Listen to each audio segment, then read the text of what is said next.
Today we are diving into one of the most shocking developments in the Middle East, an event that is being described as a turning point in the region's already tense conflict. Reports are emerging that Arab fighters, allegedly backed by Qatar, have launched a wave of hypersonic missiles targeting Tel Aviv in what they are calling an act of revenge after Jerusalem came under attack. The situation has escalated rapidly, and the ripple effects of these strikes are being felt not only across Israel and Palestine but throughout the entire Arab world and beyond. The use of the word revenge in this context is critical to understanding the motives and psychology driving the attacks. For years, tensions have simmered over Jerusalem, a city that holds religious, cultural, and political significance for Muslims, Jews, and Christians alike. Any attack on this city often draws strong responses, and in this case, the response has taken a dramatic form with the deployment of advanced hypersonic weapons. These are not just ordinary missiles. Hypersonic missiles travel at speeds exceeding Mach 5, making them extremely difficult to detect, intercept, or counter with existing air defense systems. Their destructive power and precision amplify their impact, both militarily and politically, making this escalation far more serious than previous skirmishes. The reports suggest that multiple missiles were launched in coordinated waves, targeting Tel Aviv, Israel's largest urban hub, and a central point of political, economic, and cultural life. The choice of Tel Aviv, rather than smaller or more symbolic targets, signals a message of power and reach. It is a direct statement that Arab fighters, with Qatar's support, now possess weaponry capable of overwhelming Israel's defenses. For years, Israel has relied heavily on its Iron Dome and more advanced missile defense systems to counter threats from Gaza, Lebanon, and Syria. But hypersonic missiles present a unique challenge, moving faster than the Iron Dome was designed to handle. This means Israel faces vulnerabilities it has not had to confront before, and that realization alone is enough to shift the balance of power in the region. The strikes reportedly caused widespread panic in Tel Aviv. Alarms rang out, emergency systems went into overdrive, and residents were forced to scramble for safety in shelters. While Israel's defenses may have intercepted some of the incoming missiles, footage and eyewitness accounts suggest that several projectiles successfully evaded interception and struck their intended targets. The aftermath has included damage to infrastructure, reports of casualties, and a sense of insecurity among citizens who once believed the Iron Dome could shield them from nearly any external threat. Qatar's alleged involvement is especially noteworthy. For decades, Qatar has played a complex role in Middle Eastern politics, balancing alliances with Western nations while simultaneously supporting certain militant and resistance movements across the Arab world. By aligning itself with fighters who carried out this attack, Qatar has stepped into uncharted territory, risking direct confrontation not only with Israel, but potentially with its Western allies as well. If confirmed, this involvement could invite a wave of diplomatic and economic backlash, sanctions, and isolation. Yet it could also elevate Qatar's status among populations who see these strikes as an act of defiance against Israeli policies in Jerusalem. The use of hypersonic missiles represents not just a tactical strike, but also a psychological operation. Israel has long maintained military superiority in the Middle East, often relying on advanced American-supplied weapons and homegrown defense innovations. The very notion that Arab fighters now possess the ability to field hypersonic missiles shatters a key assumption of Israeli dominance. It signals a new era in which non-state actors and smaller regional players may access advanced technologies once reserved only for superpowers. This is part of a broader global trend where hypersonic weapons are becoming a new arms race, with powers like Russia, China, and the United States all competing for supremacy in this cutting-edge military field. The introduction of such weapons into the Middle East sets a dangerous precedent and could ignite an unprecedented wave of escalation. The Jerusalem factor cannot be overlooked. This latest round of attacks began after violence and unrest erupted in the Holy City, with confrontations between worshippers, security forces, and opposing groups.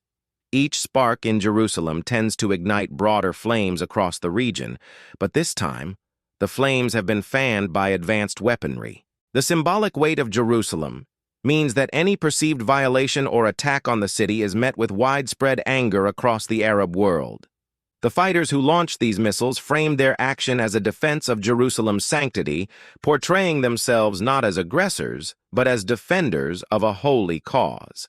This narrative, whether factual or propagandistic, has resonated deeply with audiences across the Middle East, amplifying the political impact of the strikes. For Israel, the challenge now is twofold: managing the immediate security crisis while also recalibrating its defense strategy in the face of new threats.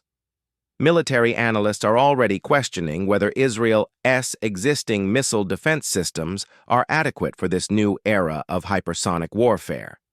There will likely be calls for deeper collaboration with the United States, both in terms of technology sharing and strategic planning. On the diplomatic front, Israel may seek to rally international condemnation against Qatar, pushing for sanctions and punitive measures. But such efforts could also backfire, fueling further solidarity among Arab nations and escalating the cycle of confrontation. The geopolitical fallout extends beyond Israel and Qatar. Other regional powers, such as Saudi Arabia, the UAE, Iran, and Turkey, are watching closely. Each has a stake in the evolving balance of power.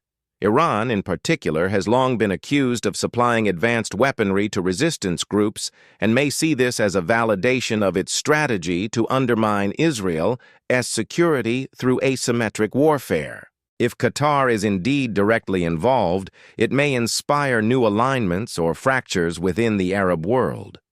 Countries that once stood on the sidelines may be compelled to take sides, accelerating the polarization of the region. The international community is also bracing for the consequences.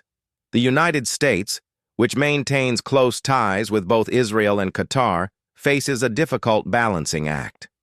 Washington has key military bases in Qatar, including the Al Udeid Air Base, a critical hub for American operations in the region.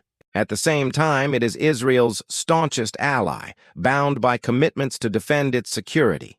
If evidence confirms Qatar's involvement, the U.S. may be forced to reconsider its military and diplomatic presence in Doha, a move that would have far-reaching implications for its influence in the Gulf. Meanwhile, European powers are calling for restraint, but their voices may struggle to carry weight in the midst of such a volatile escalation. The humanitarian implications are equally concerning. As missiles strike cities and civilians bear the brunt of the violence, the cycle of retaliation threatens to spiral out of control. Each strike invites another counter-strike, and the people caught in between are those who suffer most. Already there are reports of casualties, both military and civilian, as well as widespread fear among populations who have little say in the decisions of leaders and fighters. Humanitarian organizations are calling for de-escalation and for corridors to deliver aid, but in the heat of conflict, such pleas are often drowned out by the sounds of war. What we are witnessing is a clash not just of militaries, but of narratives. For Arab fighters and their supporters, the missile strikes are framed as justice, revenge, and defense of holy sites. For Israel and its allies, they are acts of aggression, terrorism, and destabilization. Each side appeals to history, identity, and international law to justify its stance, while the facts on the ground continue to evolve. The truth is often obscured in such conflicts, with propaganda and misinformation flooding the airwaves and social media. This makes it even harder for the international public to discern the reality of what is unfolding in Tel Aviv and Jerusalem. The road ahead looks increasingly perilous. If Israel responds with overwhelming military force, as it has in past conflicts, the spiral could expand into a full-scale regional war. Arab nations, even those that have normalized relations with Israel, will face pressure from their populations to take a stand. Iran may step up its support for resistance groups, while Western nations will be drawn deeper into the conflict, whether they wish to or not. The specter of a broader Middle East war, with multiple state and non-state actors wielding advanced weapons, is now a very real possibility. This moment also underscores the shifting nature of global power. Hypersonic weapons are no longer confined to the arsenals of superpowers. They are entering the arsenals of regional actors, fundamentally altering the dynamics of deterrence and conflict. The Middle East, already a region plagued by instability, is now a testing ground for these new tools of war. The consequences of this development will resonate for years, if not decades, to come. For now, Tel Aviv reels from the shock of being struck by weapons it could not fully stop. Jerusalem remains a flashpoint, a city at the heart of so many struggles, passions, and conflicts. Qatar finds itself in the spotlight, accused of playing a central role in enabling this wave of attacks. And the world watches, anxious and uncertain about what comes next. Will cooler heads prevail, or are we on the brink of an even darker chapter in Middle Eastern history? As developments continue, one thing is certain. The conflict has entered a new phase, one defined not just by old grievances, but by new technologies. The balance of power is shifting, the risks are multiplying, and the future of the region hangs in the balance.